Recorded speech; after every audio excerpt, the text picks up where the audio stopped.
కొలంబో వేదికగా జరిగినటువంటి India versus Sri Lanka second ODI match లో మాత్రం శ్రీలంకన్ టీమిండియాని అద్భుతంగా డామినేషన్ చేసి మ్యాచ్ లో ఘనంగా విజయాన్ని సాధించారు. రియలీ ఈ మ్యాచ్ లో శ్రీలంకన్ టీం ఇలా ఆడతారని చెప్పేసి ఎవరు కూడా కళ్ళలో కూడా ఎక్స్పెక్ట్ చేస్తున్నారు. మోర్ ఇంపార్టెంట్లీ వాళ్ళ బౌలింగ్ యూనిట్ మాత్రం ఈ మ్యాచ్ లో టాప్ నాచ్ అని చెప్పొచ్చు. శ్రీలంకన్ బౌలర్ అయినటువంటి జాఫ్రీ ఈ మ్యాచ్ లో ఏకంగా 6 వికెట్లు తీసి వామ్మో అనిపించాడు. టీమిండియా బ్యాటర్స్ కి అయితే చుక్కలు చూయించాడు. ఇంకా ఈ మ్యాచ్ లో ముందుగా బ్యాటింగ్ చేసినటువంటి శ్రీలంకన్ టీం 240 రన్స్ చేసి 9 వికెట్స్ అయితే కోల్పోయారు. వాళ్ళ బ్యాటింగ్ లైనప్ లో కుశాల్ మెండిస్ 40 రన్స్, ఫెర్నాండో 40 రన్స్, వెల్లెలకి 39 రన్స్ చేసి శ్రీలంకన్ టీం బ్యాటింగ్ లైనప్ లో టాప్ 3 స్కోరర్స్ గా అయితే నిలిచారు. ఇంకా మిగతా వాళ్ళంతా చిన్న చిన్న నాక్స్ ఆడి శ్రీలంకన్ టీం ని 240 రన్స్ దాకా తీసుకెళ్లారు. ఇంకా టీమిండియా బౌలర్స్ విషయానికి వచ్చినట్లయితే వాషింగ్టన్ సుందర్ 3 వికెట్లు తీశాడు, 30 రన్లు ఇచ్చి 10 ఓవర్లు వేసి. ఇంకా కుల్దీప్ యాదవ్ కూడా 10 ఓవర్స్ వేసి 33 రన్స్ ఇచ్చి 2 వికెట్లు తీశాడు. And more importantly Akshar Patel కూడా 9 ఓవర్స్ బౌలింగ్ వేసి 38 రన్స్ ఇచ్చి 1 వికెట్ తీశాడు. ఇంకా వీళ్ళ ముగ్గురే టీమిండియా నుంచి టాప్ బౌలర్స్ గా నిలిచారు ఈ మ్యాచ్ లో. ఇంకా 240 రన్స్ ని చేసేయడానికి బరిలోకి దిగినటువంటి టీమిండియా మాత్రం చేస్ ని చాలా కంఫర్టబుల్ గా స్టార్ట్ చేశారు.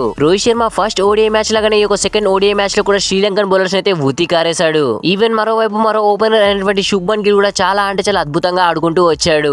ఈవెన్ వీళ్ళిద్దరు కలిసి చాలా మంచి పార్ట్నర్షిప్ అయితే చేశారు. వీళ్ళిద్దరు ఉన్నంత వరకు టీమిండియా చాలా కంఫర్టబుల్ పొజిషన్ లో అయితే ఉండింది చేజ్ లో. ఎప్పుడైతే ఈ మ్యాచ్ లో రోహిత్ శర్మ అవుట్ అయిపోయాడో అప్పటి నుంచి టీమిండియా అయితే కష్టాల్లోకి వెళ్లిపోయింది. వరుసగా వికెట్స్ పడుకుంటూ వచ్చాయి. విరాట్ కోహ్లీ, కేఎల్ రాహుల్, శివం దుబే ఇలా టీమిండియాలో ఎవరైతే బ్యాట్స్మెన్స్ ఉన్నారో వాళ్ళంతా వరుసగా అవుట్ అవుకుంటూ వచ్చారు. అక్షర్ పటేల్ అయితే మ్యాచ్ లో టీమిండియాని గెలిపించేదాకా తీసుకెళ్లాడు, కానీ గెలిపించలేకపోయాడు. తను కూడా అవుట్ కావడంతో టీమిండియా అయితే పీకల్లోతు కష్టాల్లోకి అయితే మునిగిపోయింది. ఇంకా ఇండియన్ క్రికెట్ టీం ఈ మ్యాచ్ లో అయితే ఏకంగా 208 రన్స్ కి ఆల్అౌట్ అయిపోయారు 42 ఓవర్స్ లో. ఇది మాత్రం చాలా సర్ప్రైజింగ్ అనే చెప్పొచ్చు. అండ్ మోర్ ఇంపార్టెంట్లీ ఈ మ్యాచ్ లో శ్రీలంకన్ టీం 32 రన్స్ తో మ్యాచ్ లో గెలిచారు. ఇంకొకసారి టీమిండియా బ్యాటింగ్ కార్డ్ కనుక చూసుకున్నట్లయితే Rohit Sharma 64 runs, Akshar Patel 44 runs, Shubman Gill 35 runs అయితే చేశారు. వీళ్ళ ముగ్గురే టీమిండియా బ్యాటింగ్ లైనప్ లో టాప్ స్కోరర్స్ గా నిలిచారు. ఇంకా మిగతా వాళ్ళంతా చేతులు ఎత్తేశారు. ఇంకా శ్రీలంకన్ బౌలింగ్ లైనప్ లో జాఫరీ ఒక్కడైతే 6 వికెట్లు తీసి వామ్మో అనిపించాడు. 10 ఓవర్లు వేసి 33 పరుగులు ఇచ్చి. ఇంకా శ్రీలంక కూడా 6.2 ఓవర్స్ బౌలింగ్ చేసి 20 రన్స్ ఇచ్చి 3 వికెట్లు తీసి వామ్మో అనిపించాడు. దాంతో శ్రీలంకన్ టీం ఈ మ్యాచ్ లో ఎవ్వరు ఎక్స్పెక్ట్ చేయని విధంగా మ్యాచ్ లో అయితే 32 రన్స్ తో అద్భుతంగా విజయాన్ని సాధించారు. ఈ యొక్క India versus Sri Lanka 3 matches ODI series లో వాళ్ళైతే చాలా అప్పర్ హ్యాండ్ అయితే ఉన్నారు. వాళ్ళు నెక్స్ట్ మ్యాచ్ గెలిచారంటే సిరీస్ ఇంకా వాళ్ళు గెలిచేస్తారు. ఇంకా నెక్స్ట్ మ్యాచ్ ఓడిపోయినా సరే సిరీస్ అయితే టై అవుతుంది. ఎందుకంటే ఫస్ట్ ఓడిఐ మ్యాచ్ టైగా ముగిసింది కాబట్టి. బట్ టీమిండియా మాత్రం ఈ మ్యాచ్ లో ఓవర్ కాన్షియస్ గా ఆడినట్టుగా ఉంది, గెలిచేస్తాం